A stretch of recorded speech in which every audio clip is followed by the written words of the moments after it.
together. How we celebrate and how we praise allows us to hold on to our faith. Last week we talked about every Monday is a mission. Every Monday is a mission. That doesn't mean Tuesday isn't. It means, it means that every time that we leave from this place, we know there's a purpose, there's a reason, there's a mission for our Mondays. There's a mission for what we do. And today is the third one where we talk about every person is important.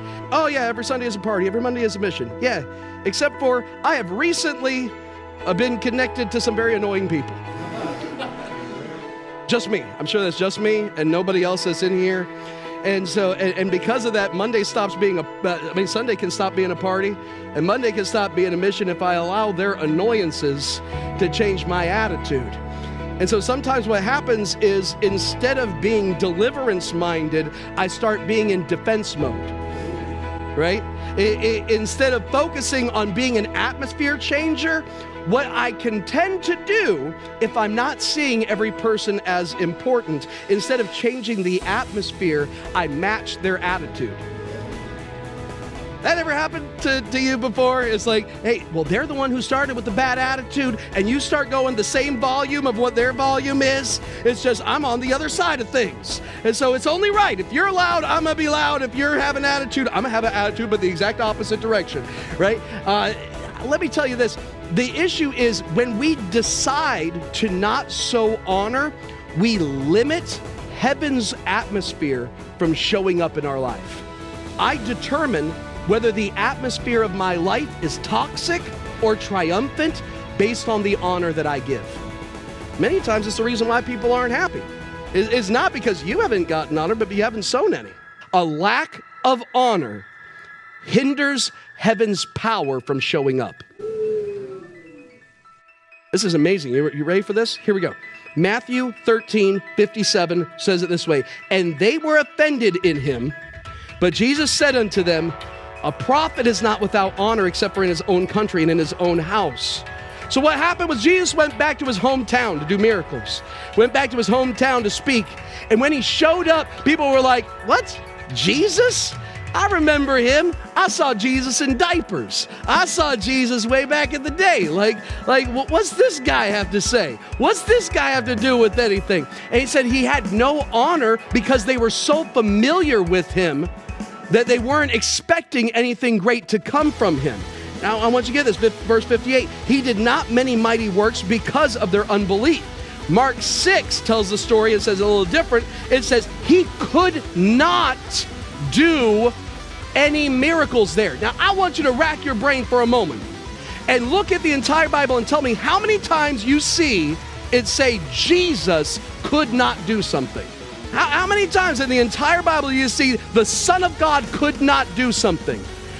As far as I know, this is the only time it says in the entire Bible, the Son of God could not bring the healing that he wanted because they made an atmosphere that heaven could not show up.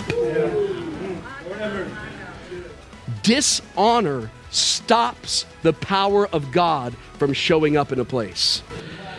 We literally halt God's purpose, God's plan, God's power from happening in a place. Go with me to Luke 5 really quickly. While you go to Luke 5, somebody just say it. Say, I won't be the stopper.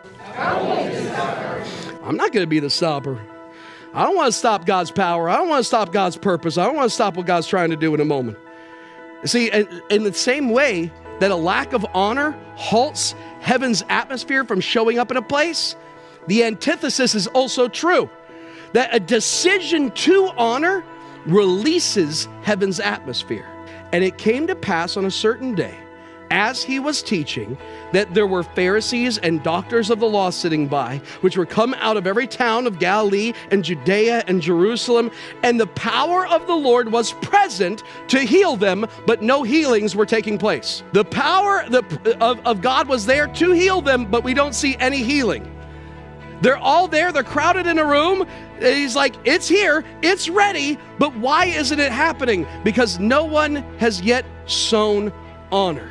Verse 18, and behold, men brought in a bed a man which was taken with palsy.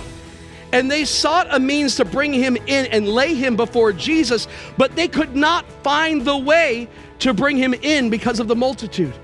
They went upon the housetop and let him down through the tiling with his couch into the midst before Jesus. Now, I want you to know what's going on. So here these friends come, and they know their friend needs Jesus.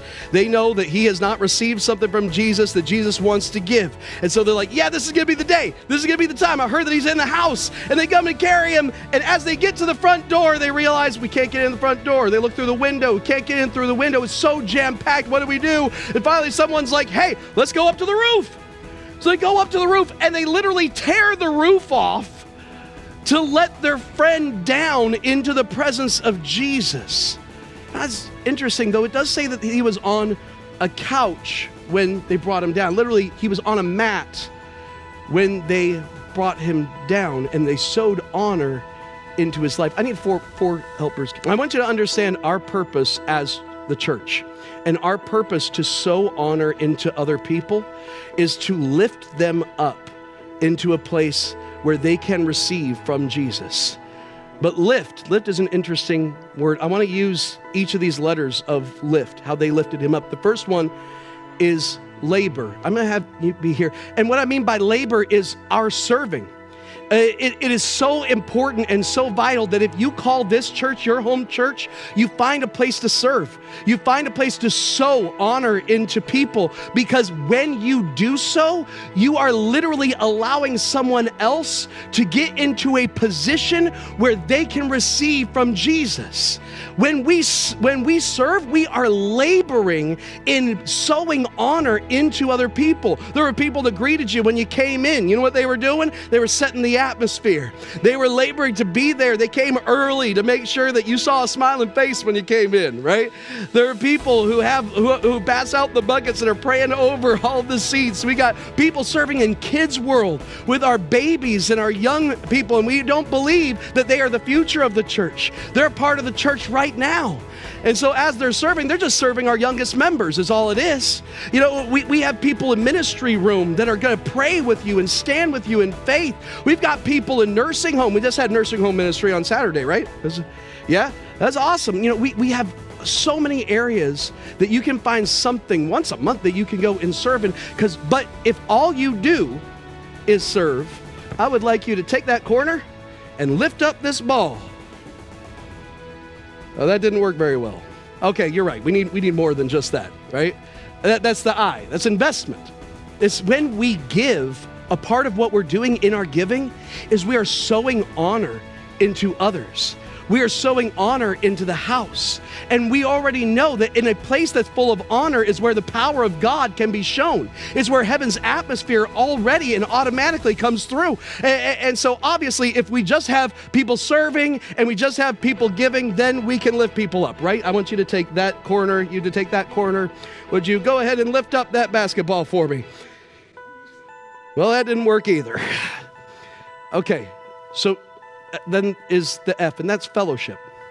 Fellowship is we honor people by spending time with others. And in doing that, you know what we're doing? We're sowing honor into one another. And that's important and it's vital. So yeah, we're serving. Yeah, we're giving. These are sowing honor. We're fellowshipping. You grab that one. Okay, here we go. The three. I want you, all three of you, to go ahead and lift up that basketball for me. Well, it didn't work there either, did it? Because the last one is T. And this one's important, is that we're called to be a thermostat in other people's lives. What I mean by that is that a part of us sowing honor is when someone comes in with an attitude or someone's dealing with something that's difficult in their life, it is our responsibility to honor them by saying and speaking over them and not allowing them to change the atmosphere that we are in. Just because, who said it? Just because they're in a funk, right? Like, yeah, just because they're dealing with this issue or this problem, it does not mean that I allow them to change the atmosphere. A part of me honoring you is me saying, no, I'm not going to let you change a faith-filled atmosphere. So I'm going to speak faith over you. I'm going to declare and I'm going to see the atmosphere change because I'm going to be the thermostat. And as a part of my way of honoring you and honoring the Holy Spirit inside inside of you is saying that we're going to see the atmosphere change. And now, if we make the decision, I'm going to sow by serving, I'm going to sow honor by giving, I'm going to sow honor by being around other people. Every Sunday is a party. It's not a party unless there's people there. All right, and I'm going to sow into your life by being the thermostat to be able to speak. Okay, guys, carefully. Here we go. We're going to lift this person up. This is basketball. Very good. Y'all kept the illustration going. That's wonderful. Good job, everybody. Thank you, guys. And it's through these ways that we honor those around us, that we make a decision that I'm going to sow honor into other people's lives. It's so vital and so important that we understand this. You know, church is not just a place for you to hear the Bible be preached. It is a place where we are called to be around one another to sow honor into the lives of each other.